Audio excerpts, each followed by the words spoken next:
All right, let's talk about this cavern because the cavern is really a difficult site to make.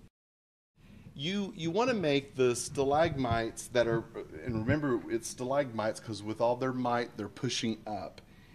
The problem is getting them too pointy, and that's what's happened here. I've used an easel. Actually, I've used an easel over here in order to do that, and I need to tape leftover pieces of scrap that I have and put under there so that it gives it a little more, but I left it off because I want you to see how different to do it. Now, I've got, this one's an easel. I think this one's a vacuum cleaner. Yeah, it's a vacuum cleaner. So I just want you to know you don't have to have easels. That one's a stand and something else, a chair's under there to make it uneven.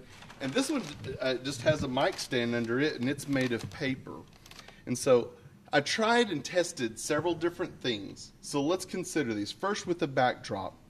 We tried to do it with a dark sheet, and the sheets all fold flat real easily. They move real easily. And we spray painted it. Well, in my opinion, it doesn't have enough color. I think it's too dark to start with, so get a lighter sheet and don't waste your time or money making it like this. Do it with a lighter sheet, much like this stalagmite. Use a lighter sheet like this. And what you do is that you kind of accordion fold the sheet all the way across. Lay it flat on the floor, and then accordion fold it. So you're folding in, folding back, folding in, all the way across. And then spray paint that, and then open it up and fold it again. And this time, make it irregular, make it uneven, and then spray it again, and spray it again. I think this large sheet probably needs a couple more coats, and they need some darker colors, like some blacks, to make some depth in it, and it would be a lot stronger of a piece. We tried by rolling the paint or splattering it with a couple of stalagmites here. And I brought those to show you because it did not work very good. I think you ought to use the spray paint to do it. I really think the paper does look good. It really probably looks the most realistic. The lighter color and the spray painting on this one's not bad. And, you know, I just put a plain tan sheet on the floor. So this kind of defines this area. You don't have to decorate the whole giant room. You could just make a focal area, and by putting a couple of sheets on the floor, you've created that, and it's your focal wall people are looking at. A couple of tools I added. I have a garden tool down here as my pick, but it really is, it's just a garden tool. And then I also have a little construction plastic helmet from Kids Play. I added a pot pie can or tin that you can get half of a styrofoam ball painted yellow to stick in there for the miner's helmet or hat.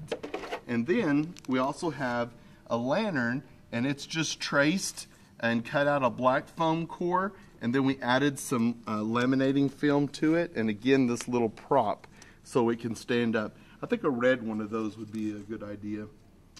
So that is the cavern. If you add some lights in the back, they do need to be a little brighter. I used the blue and the green because I had all these lights left over from the underwater scene for recreation during Outrigger Island. And so I was reusing the lights from Outrigger Island, and I used the same light bulbs. If there's a lot of wrinkles and stuff, or even more color on this sheet, I think the lights would bring it out.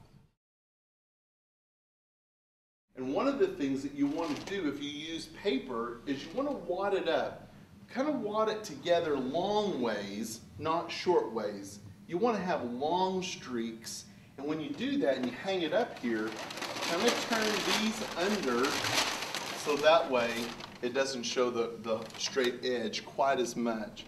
Real easy to use this paper. It's just kind of a paper you use in the mail, and then you can create stalactites by hanging down cones of different shapes rather than all stalagmites sticking up.